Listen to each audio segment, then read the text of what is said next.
Throughout my life, I've braved the storm of disdain, clinging to hope despite relentless disapproval. As a mother, I saw it as my sacred duty to shield my child until he could stand on his own. But today, as Sam donned his graduation cap, I made the heart-wrenching choice to walk away from my family. Despite my unwavering efforts, the weight of resentment and animosity persisted. Yet, I endured, cloaked in the guise of motherhood and wifely obligation. Those days, however, are now behind me. I have broken free from the suffocating chains of familial expectations. When I broke the news to Sam over the phone, I felt the stunned silence on the other end. It was a defining moment, standing my ground against years of ceaseless criticism. Yet, his reaction meant little to me. We were no longer bound by the ties of family. My name is Maya. I am a 45-year-old housewife, living with my husband, Luke, and my son, Sam. At 18, Sam was poised to graduate high school, a milestone that should have been filled with joy and pride. Instead, my happiness was overshadowed by Sam's cold demeanor. "Where's my shirt?" "You didn't steal it, did you?" he barked one day, his tone sharp and accusing. I retrieved his shirt from the laundry basket and handed it over. His response was a stinging blow. "You're so inefficient.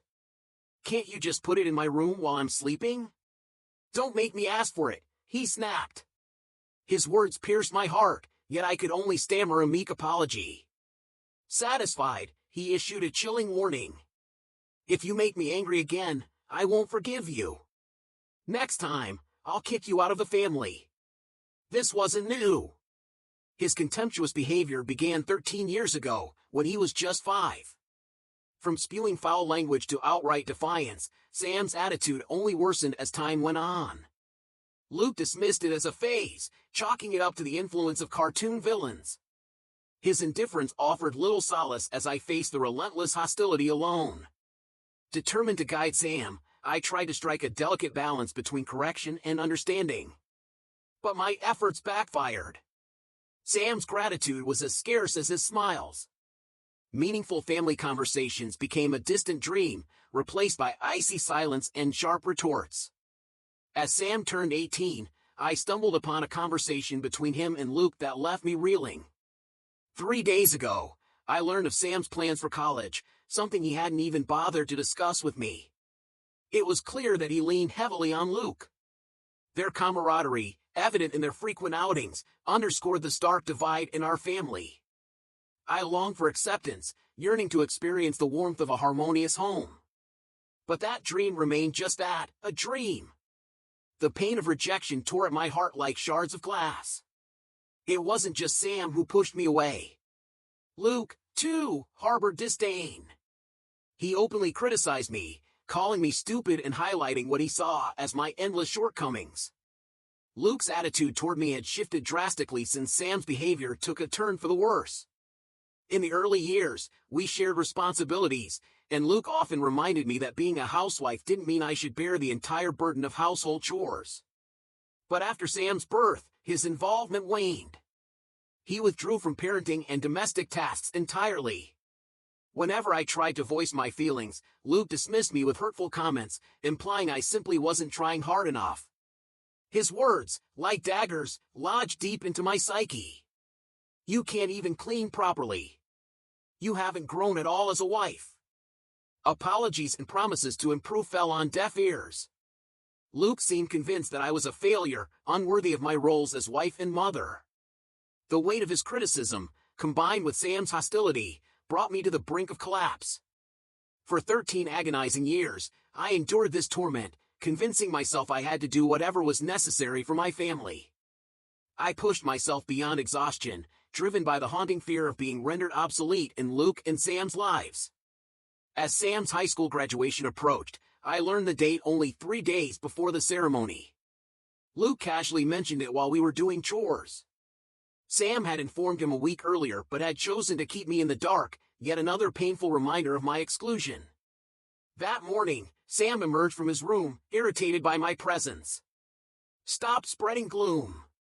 You're ruining the atmosphere," he chided. His words stung, but I couldn't stay silent. Confronting him, I discovered the graduation was in 3 days. His dismissive response crushed me. "You're not going anyway. You'd embarrass me," he sneered. His cruel words, barring me from witnessing his milestone, shattered what little resolve I had left. For years, I had celebrated his achievements in silence, clinging to the hope of being included. Now, I was denied even the smallest semblance of joy. On the day of the ceremony, Luke and Sam left without me. Sam wanted Luke there but had no place for me in his life. As the door closed behind them, I realized I could no longer endure this suffocating existence.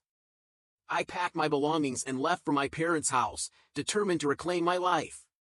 I left a letter behind, outlining my intent to file for divorce and live independently. I included the need to handle the sale of our home, a gift from my father on our wedding day. My father, a wealthy businessman, would likely take charge of the matter. For the first time in 18 years, I chose myself. And for the first time, I felt free. The decision weighed heavily on me as I penned the letter. I made it clear, no ambiguity, no room for discussion. The house, which had once been a symbol of family, would be sold. I told them to take whatever belongings they needed, but to vacate within a week. I wanted to preemptively cut through any complaints, to prepare myself for the inevitable storm of emotions that would come. My father, with a mix of admiration and anger, praised me for making the bold choice, yet I couldn't help but feel the weight of what I was about to do. I was leaving behind everything that had tied me to them. My past, my identity, my role, everything I had known for years. It was a decision that required immense courage, one that I wasn't entirely sure I was ready for. When I arrived at my parents' house, I felt a strange sense of relief. It was as if the walls here embraced me, offering a refuge from the relentless pain. I was away from the family that had made me feel invisible, insignificant. As I tried to relax, my phone buzzed. One look at the screen told me it was Sam. I didn't want to answer. The thought of speaking to him, after everything, made my skin crawl. But I knew deep down that this moment couldn't be avoided. It wasn't about him or me anymore. It was about confronting the past, facing the truth that had been suffocating me for years. I answered, feeling the tension in my chest tighten. Sam's voice came through the phone, sharp, full of panic. He demanded to know where I was, his disbelief evident in every word. He insisted I return home. The nerve! The audacity! I couldn't help but smile, though I knew he couldn't see it. His desperation was palpable, and yet, there was something ironic about it. For so long, I had begged for their attention, their validation, but now, when I finally took control, he was scrambling to make me fall back into the role they had always expected me to play. "What do you mean? Who am I?" I asked, playing along, my voice cold, detached. He stumbled, unsure of how to react, but quickly recovered, trying to laugh it off, dismissing me as if I was a nuisance, something to be rid of. He accused me of being incapable of living without them, of being someone who needed their support. But even through his angry words, I heard a slight tremor, a crack in the facade. Sam was scared, unsure of what would come next, just like I had been all these years. I took a breath, my resolve firm. "I don't have a family," I said, my voice steady. "You and your father are not my family." I let the words settle in the silence that followed. "A family supports each other, Sam. Not once in 13 years have either of you done that for me." The truth was out now, and there was no turning back. For 13 years, I had held onto a dream that we could one day be a family again. I had hoped, just once, that things would change. But that dream was gone. My expectations shattered. Sam's voice faltered, disbelief mixing with something else, guilt, maybe? "We are family," he insisted, his tone a little softer now, but no less desperate. "Don't joke about this. The house, what about the house? We need it." He pleaded, his words desperate, as if losing the house was the end of everything. I refused to waver. "The house is being sold. You're not getting it." "And don't call it a joke," I replied coldly, letting the weight of my decision sink in. His protests continued, but they were hollow, meaningless. The house belongs to my father, not to you, I added, watching as the final thread between us unraveled. Sam's frustration boiled over. I'll tell Dad, he snapped, his voice rising in anger. And sure enough, Luke was on the line before I could even think. His voice was harsh, filled with rage. Come back home. Now! You've gone too far this time. You're abandoning us. How could you do this? The words cut deep, but I was no longer the woman who would beg for forgiveness. I wasn't the wife, the mother, who would apologize for her existence. You're not my family anymore, Luke, I said, my voice thick with emotion. And I'm not your wife. Not after everything. The words felt freeing as they left my lips. I had spent too many years convincing myself that my place was with them, that I had to endure for the sake of family.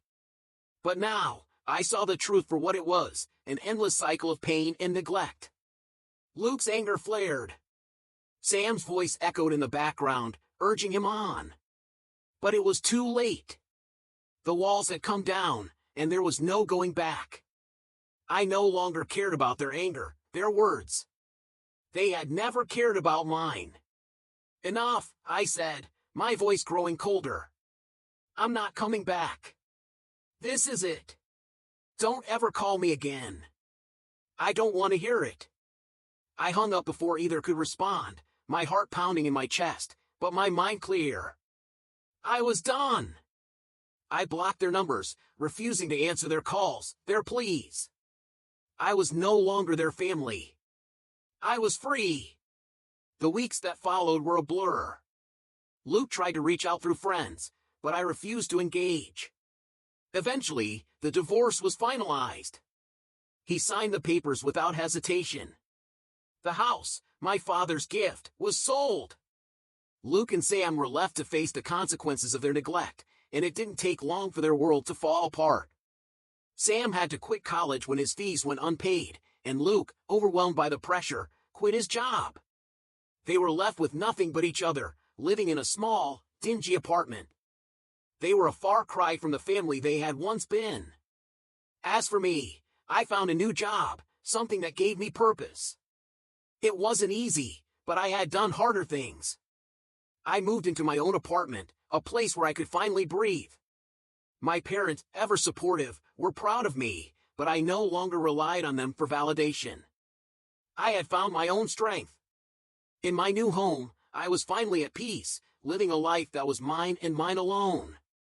And for the first time in years, I didn't need anyone else to complete me.